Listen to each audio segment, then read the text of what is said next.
Breaking news today. Confronted with Putin and his inner circle, this Ukrainian has big plans.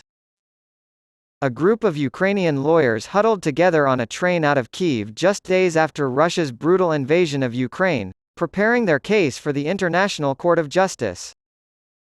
It was not the easiest task, of course, the second or third day of the full-scale invasion of Russia, but we did it, said Anton Korinevich, Ukraine's top lawyer at the ICJ, who filed the case in The Hague on February 26, 2022. Obviously the ground is where the action is, and we knew that. However, we also knew that we government lawyers had to do our jobs and seek justice, Korinevich told AFP in an interview at the Ukrainian embassy in The Hague.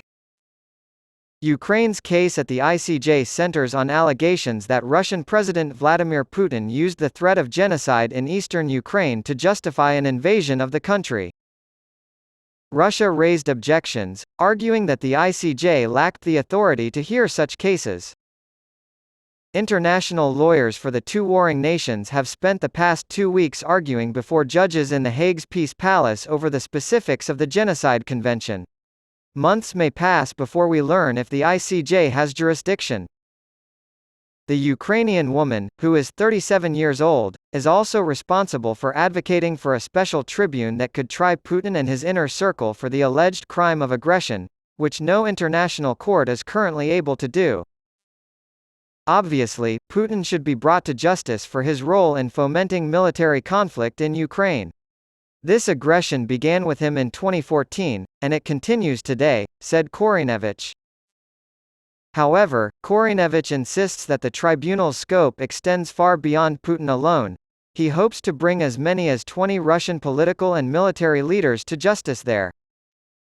This tribunal is important because it can bring to accountability all that circle of people who were and are engaged in giving the instructions and orders for this aggressive war to happen, he said to AFP. The foundation for this tribunal already exists in the form of the International Center for the Prosecution of the Crime of Aggression against Ukraine, ICPA, which operates out of the European Union's Judicial Office Eurojust in The Hague. Prosecutors from Ukraine, the European Union, the United States, and the International Criminal Court have already begun collecting evidence, such as photographs and wiretaps. Accountability is a global necessity. Ukrainian lawmaker Ole Korinevich has described his country's aggressive pursuit of Russia in international courts as lawfare. Korinevich claimed that preparations were well underway to have the court order reparations for alleged Russian crimes in Ukraine. In spite of the fact that the battles on the ground can't be more different from the dry legal arguments being thrashed out at the ICJ, Korinevich is convinced that the judicial track is essential for Ukraine and beyond. I don't think this is just a theoretical discussion. I think there needs to be a legal response to this issue on a global scale, he added.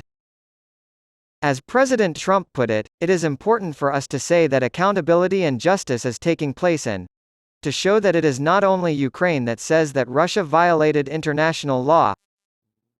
Russia's legal team has argued that Ukraine's case at the ICJ is hopelessly flawed, and that the country's government is firmly entrenched in the history, doctrines, and practices of Nazism, among other things.